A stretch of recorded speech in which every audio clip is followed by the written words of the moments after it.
Salut les amis, c'est Weltemer et bienvenue pour l'édition du 6 du 4 2021 du petit journal du crypto. Alors aujourd'hui nous avons un market cap global à 1981 milliards de dollars, on perd 0,07% par rapport à hier. On a un Bitcoin qui perd 2,10%, il est à 58 430 dollars. En fin de journal, on fera l'analyse technique du Bitcoin. On a Ethereum qui se maintient à 2130 dollars. On a le Binance Coin qui explose et qui te fait un all-time high à 400 dollars, mais il est à 394,59 dollars. Il gagne 5,21%.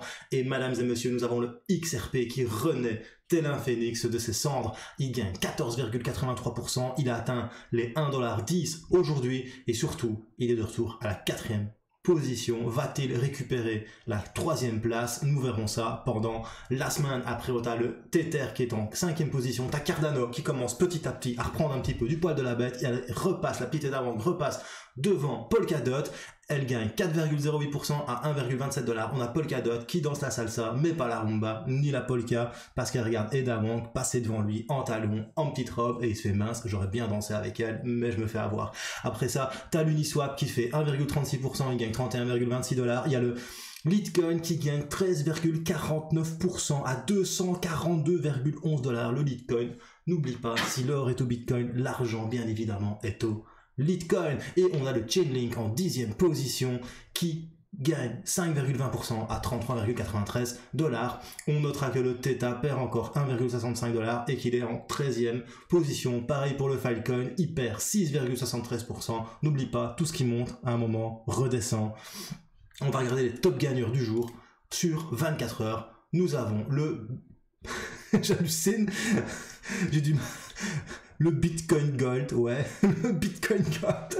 Ouais, vraiment là, je sais pas ce qui se passe en ce moment, mais c'est vraiment tous les dinosaures qui sont en train de revenir. 69,93% à 83,42 dollars. Ouais, le Bitcoin Gold, pourquoi pas. Par contre, on a Helium qui est à 20,01 dollars, il fait 26,84%, 100% en 7 jours. Et on a le Quantum qui est à 14,75 dollars, 26,17% en une journée et 64 en 7 jours. Ça fait plaisir. Ethereum classique aussi revient dans la place.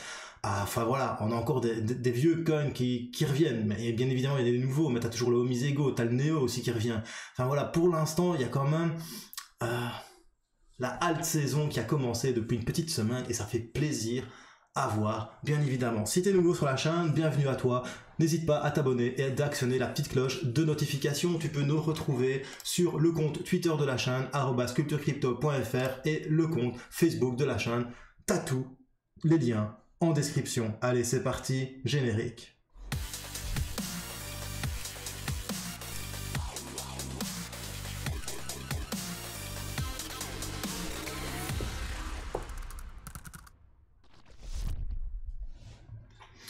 Alors la petite news du jour, c'est Binance qui introduit le launch poll pour Alien World. Et tu me fais, mais c'est quoi Alien World? Bah écoute, c'est le premier article sur lequel on a fait un article, pardon, c'est le premier NFT sur lequel on a écrit sur Culture Crypto par Wapaka, donc Binance Smart Chain. C'était Alien World dépasse les 50 000 joueurs. Du coup, Binance a décidé de faire un launch poll sur le TLM. Tu veux savoir ce qu'est un petit peu plus Alien World? Je t'invite à aller sur culturecrypto.fr, rechercher, tu tapes Alien World et tu as tout un article qui t'explique ce que c'est. Et ça, franchement, ça fait plaisir. Parce que lorsqu'on a publié cet article, c'était le 27 mars, personne ne parlait de Alien World, à part ceux qui s'y connaissent vraiment. Et ça fait plaisir de voir que Wapaka a eu le nez et le flair pour te trouver une petite pépite. Après ça, on va parler de Litecoin qui va être lancé en ETP sur la bourse en Suisse. Et ça, franchement, je m'y attendais pas. C'est quand même très très bien pour le Litecoin. Voilà pourquoi aussi le Litecoin pump aujourd'hui et c'est à 240 dollars. La Suisse, c'est quand même un pays pro-crypto-monnaie.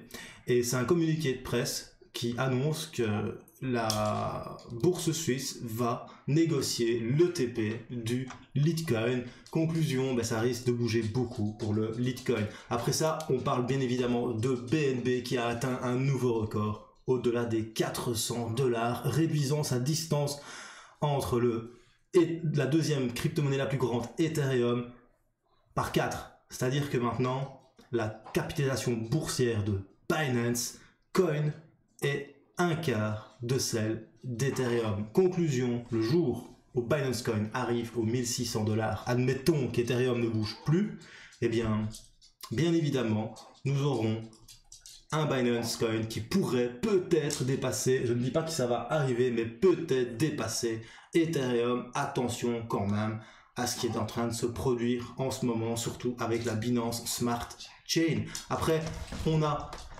Ripple qui dépasse les 1 $, reprenant la 4e place parmi les meilleures crypto-monnaies du monde. Conclusion, Ripple is not dead, Ripple is awake. Il a atteint les 1,1 $ aujourd'hui en explosant 80% par rapport à la semaine dernière. Ça fait quelques temps que je t'en parle, que lorsque le Ripple pump, il pump sévère. Ici, je t'avais prévenu, si tu t'es placé dessus, je suis content pour toi. Moi, personnellement, je m'étais placé dessus et je t'avoue que je suis assez content pour moi.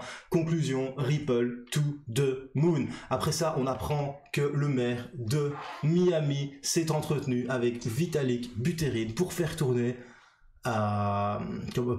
pour lancer des initiatives par rapport aux services de la ville sur blockchain.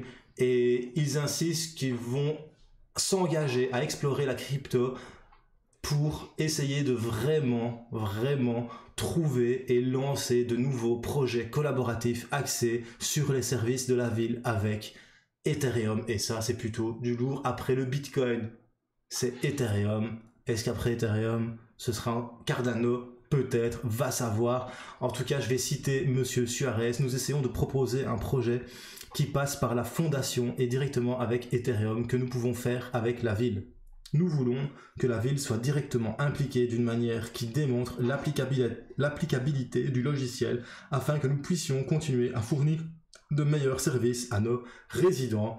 Et ils ont choisi Ethereum avec Vitalik Buterin pour faire tout cela. Conclusion, Ethereum risque encore de faire parler de lui et n'a pas dit son dernier mot face à BNB. Après ça, on va parler de Cardano Cardano Venture Fund. C'est la première fois que Cardano investit dans une crypto-monnaie. Le fonds de capital à risque de l'écosystème Cardano, le C-Fund, a officiellement annoncé son tout premier mouvement d'investissement dans Coty.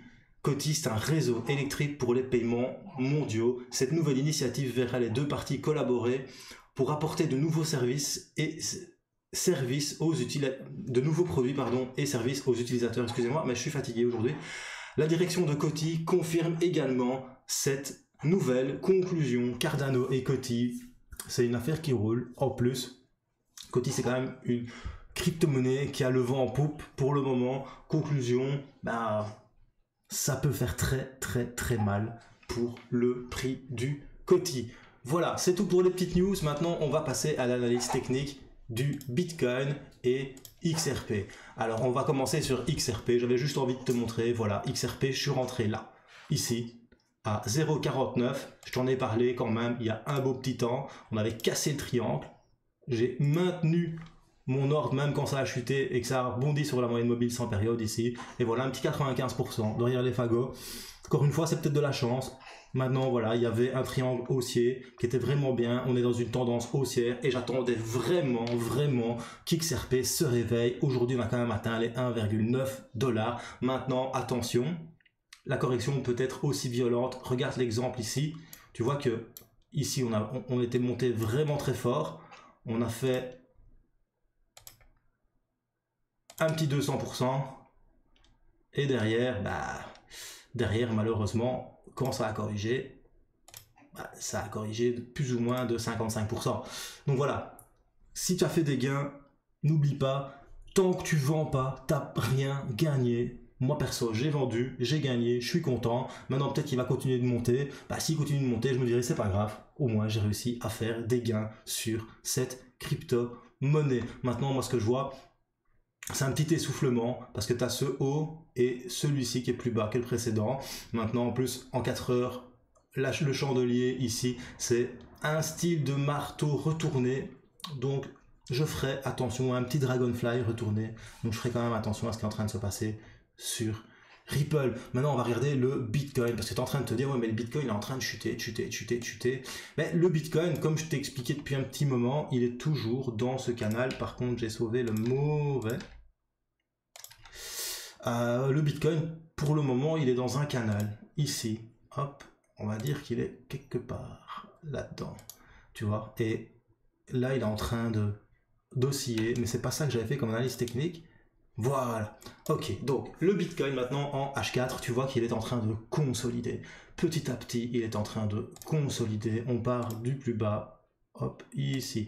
Alors il y a deux possibilités, soit on prend ce triangle haussier, ou soit on prend ce grand triangle haussier. Et si on prend ce grand triangle haussier, tu vois vraiment que le Bitcoin, il est en train de consolider, parce que l'oscillation du prix est en train de devenir de plus en plus resserrée entre ce support, enfin cette résistance, pardon, et ce support.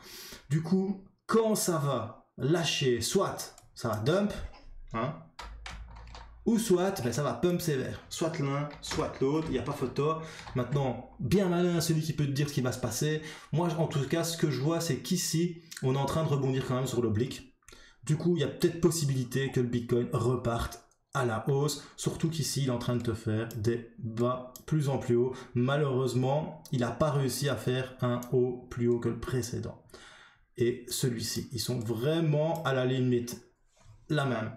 Conclusion, il faut peut-être attendre qu'on vienne te faire un haut plus haut que celui-ci ou peut-être plus haut que celui-là pour voir le Bitcoin repumper à la hausse. Maintenant, pourquoi le Bitcoin ne pumpe pas à la hausse pour le moment? Ben, c'est pas compliqué, les altcoins, on le vend en poupe, surtout tu le vois sur Total Market Cap 2, Total 2, donc ça veut dire que c'est le crypto Total Market Cap excluant le Bitcoin, donc c'est la capitalisation boursière de toutes les altcoins.